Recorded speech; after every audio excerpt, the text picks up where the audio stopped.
ഡിവോഴ്സും പറയാം. അത് 10,000 രൂപ. 50,000. അത് 25,000. 50,000. പാസ്പോർട്ടിനൊപ്പം പുഴയിലെ ചുഴിയിൽ പോകുന്ന നായകൻ, പുഴയ്ക്കടിയിൽ നിന്ന് വാറ്റുചാരാവുമായി പൊന്തുന്ന നായകൻ. സംഭവങ്ങൾ മുൻകൂട്ടി കണ്ട് പത്രമടിക്കുന്ന പത്രാധിപർ, അച്ഛൻ മരിച്ചപ്പോൾ പത്രാധിപരായ നായിക. പത്രം ന്യൂഡൽഹി.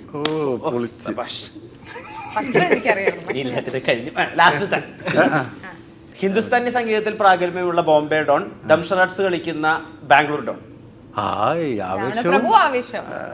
അല്ലല്ല, ആവേശവും ഇതും ഹിന്ദുസ്ഥാനി സംഗീതത്തില് 6 നമ്പറാണ്. അങ്ങനെ ഇത് 4-4 ടൈ ആയിരിക്കും. 6 നമ്പർ പറ്റും.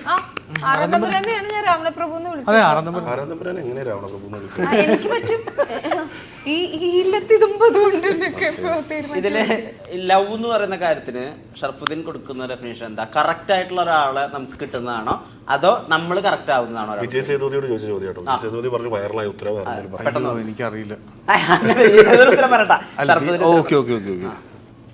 ലവ് ലവ് എന്ന് വെച്ചാൽ എന്താ ഡെഫിനേഷൻ? ഞാൻ പറഞ്ഞുതരാം. അതായത് നമ്മളൊരാൾക്ക് വേണ്ടി കറക്റ്റ് ആയ ആളാണോ? ഇവനെല്ലാം ഇന്റർവ്യൂ കാണാൻ നമ്മൾ നല്ല ലവബിൾ ആയിട്ടിരിക്കുക, നമ്മൾ ഹാപ്പി ആയിട്ടിരിക്കുന്ന ഒരവസ്ഥയല്ലേ, അതാണ്. ഓക്കെ, അതാണ് ലവ് എന്ന് പറയുന്നത്. അതിരി പറയും. ലവ് അല്ലേ? വളരെ അപരിചിതമായ ഒരു ടോപ്പിക്കാണ് എന്നെ സംബന്ധിച്ച്. അതെന്താ? പക്ഷേ ഇൻഡിവിജ്വാലിറ്റിയെ പരസ്പരം സ്നേഹിക്കാൻ പാകത്തിന് നമ്മൾ വളരുക എന്നുള്ളതാണ്. ഇൻഡിവിജ്വാലിറ്റി എന്നതിനെ റെസ്പെക്ട് ചെയ്യാൻ പാകത്തിന് പരസ്പരം വളരുക, അതാണല്ലോ എന്നുള്ളതായിരിക്കും. യെസ്. ഐശ്വര്യലക്ഷ്മി, എന്താണല്ലോ ഈ പറഞ്ഞതിനോടുള്ള ഒരു അഡിഷനാണ്, നമ്മൾ എന്താണോ അതിലേക്ക്, അല്ലെങ്കിൽ നമ്മുടെ മാനസികാവസ്ഥ എന്താണോ അതിലേക്ക് ഒരു ആഡ് ചെയ്യാൻ പറ്റുക, മറ്റൊരാൾക്ക് നമ്മളും ആഡ് ചെയ്യാൻ പറ്റുക. അവരുടെ പ്രശ്നങ്ങളിൽ എക്സ്ട്രാ പ്രശ്നമാവാണ്ടിരിക്കുക, അവരുടെ സന്തോഷങ്ങൾക്ക് എക്സ്ട്രാ ഒരു സന്തോഷം കൊടുക്കാൻ പറ്റും. For me that is love. Jo പറയും. ജോന്റെ ഉത്തരം എനിക്ക് കേൾക്കണം. എനിക്ക് മനസ്സിലായില്ല, ഒന്ന് പറയൂ. ലവ് മലയാളം പറയാനല്ലോ, ഒരു ഈ കൈരത്തിക്കാൻ എല്ലാം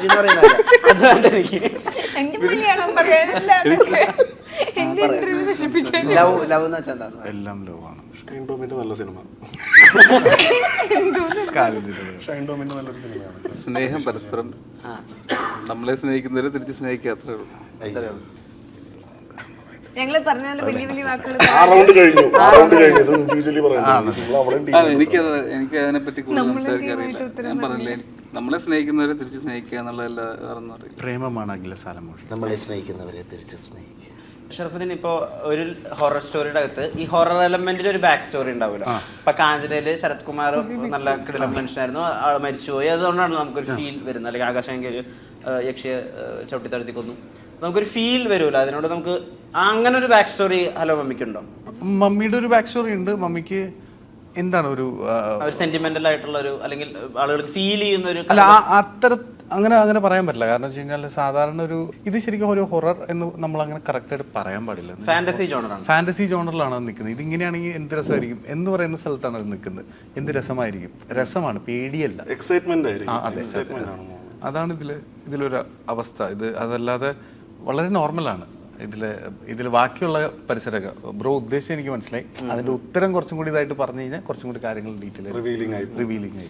ഇപ്പൊ നിങ്ങളെപ്പോഴെങ്കിലും ഈ സീനിയർ ആയിട്ടുള്ള ആക്ടേഴ്സ് എടുക്കുന്ന അവരെടുക്കുന്ന ചില എക്സ്ട്രാ എഫേർട്സ് ഉണ്ടല്ലോ. ഇപ്പൊ കമൽഹാസൻ സാറ് നമ്മുടെ അപൂർവ സഹോദരങ്ങൾ ചെയ്യുമ്പോൾ അദ്ദേഹം 3 അടി കുഴിച്ചിട്ടാണ് നടക്കുന്നത്. സോ ദാറ്റ് അത് ഹൈറ്റ് കുറഞ്ഞ ആളായിട്ട് തോന്നും. അല്ലെങ്കിൽ 3-4 മണിക്കൂർ കാലുകൾ കെട്ടിവെച്ചിട്ടാണ് നടക്കുന്നത്.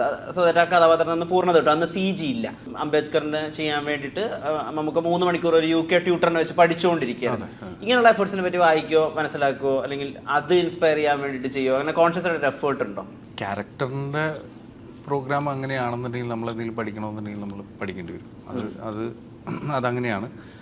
അങ്ങനെയുള്ള സാഹചര്യങ്ങളിലുള്ള കാര്യങ്ങൾ വരുമ്പോൾ അങ്ങനെ ചെയ്യണം, അങ്ങനത്തെ എഫേർട്ട് ഇടണം എന്നുള്ള അഭിപ്രായക്കാരനാണ് ഞാൻ.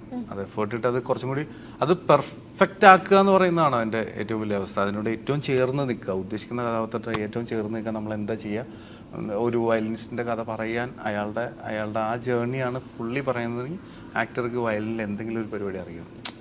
അതാണ് അതിൻ്റെ ഒരു ഐശ്വര്യ. സി ക്യാരക്ടർ ഡിമാൻഡ് ചെയ്യുന്ന ഹാർഡ് വർക്ക് എന്താണോ, ഹോം വർക്ക് എന്താണോ അത് ചെയ്യണം.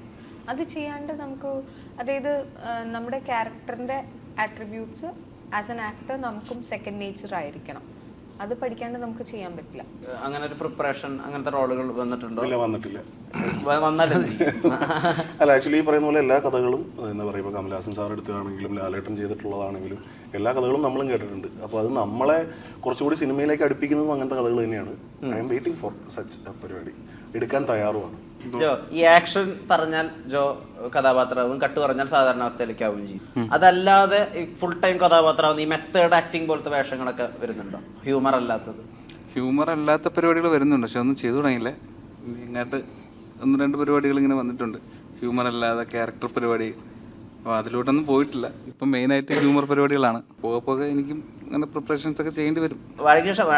ത്രൂ ഔട്ട് ഒരു ക്യാരക്ടറാണല്ലോ, അതായത് കോമിക് റിലീഫിനായിട്ട് പോലും വരുന്നതല്ല, അയാളിലൂടെയാണ് കഥ. ഞാൻ ഇന്ന് ജോമോനോട് പറയായിരുന്നു, ജോമനെ വാഴയുടെ സെക്കൻഡ് ഹാഫിൽ നീ കരയുന്ന കാണാനായിരുന്നു എനിക്ക് കുറച്ചുകൂടി ഫ്രഷ്നെസ്സും ഭയങ്കര രസവും ഫീൽ ചെയ്തത്. ഭയങ്കര രസം ഉണ്ടായിരുന്നു ഞാൻ പറയുമായിരുന്നു. കഥകളിലെ തന്നെ വ്യത്യസ്തമായിട്ടുള്ള നെറേറ്റീവുകൾ തിരഞ്ഞെടുക്കാൻ വേണ്ടിയിട്ട് പുറത്തുനിന്നുള്ള എൻകറേജ്മെന്റ് ഉണ്ടല്ലോ, പാൻഡകഷ്പൊക്കെ പണിയെ പറ്റി എഴുതുന്നതൊക്കെ. ഇത് നിങ്ങളെ ഹെൽപ്പ് ചെയ്യുക, അല്ലെങ്കിൽ സ്വയം ഒരു സെൽഫ് റെസ്പെക്ട് ഉണ്ടാക്കാനോ ഹെൽപ്പ് ചെയ്യുന്ന ആർട്ടിസ്റ്റ്, കലാകാരന്മാരെന്നുള്ള രീതിയിൽ? നമ്മുടെ ഇൻഡസ്ട്രീനെ കുറിച്ച് ഇത്ര നല്ല പേരുള്ളതിനെ കുറിച്ച് എവിടെ ചെന്നാലും കേൾക്കുന്നതിൽ ഭയങ്കര സന്തോഷം, അഭിമാനം ഉണ്ടാവും.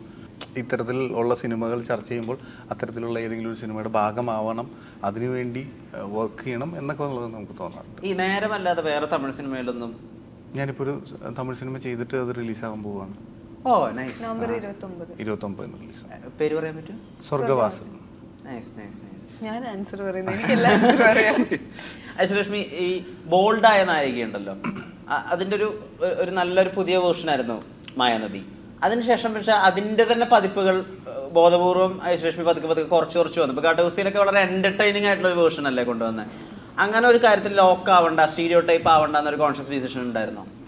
ഞാൻ ആ സമയത്ത് എനിക്ക് ബോൾഡ് ആയിട്ടുള്ള ഒരുപാട് ക്യാരക്ടേഴ്സ് കിട്ടിയിരുന്നു. അപ്പം എന്റെ പേഴ്സണാലിറ്റി ട്രീറ്റ് അല്ല, ആ ക്യാരക്ടറിന്റെ പേഴ്സണാലിറ്റി ട്രീറ്റ് ആണ്. അവർ ബോൾഡ് ആണ്, അല്ലെങ്കിൽ അവരെടുക്കുന്ന തീരുമാനങ്ങളും അവർ പറയുന്ന ഡയലോഗ്സ് എല്ലാം ക്യാരക്ടറിന്റെ സ്വന്തമാണ്, എൻ്റെ അല്ല.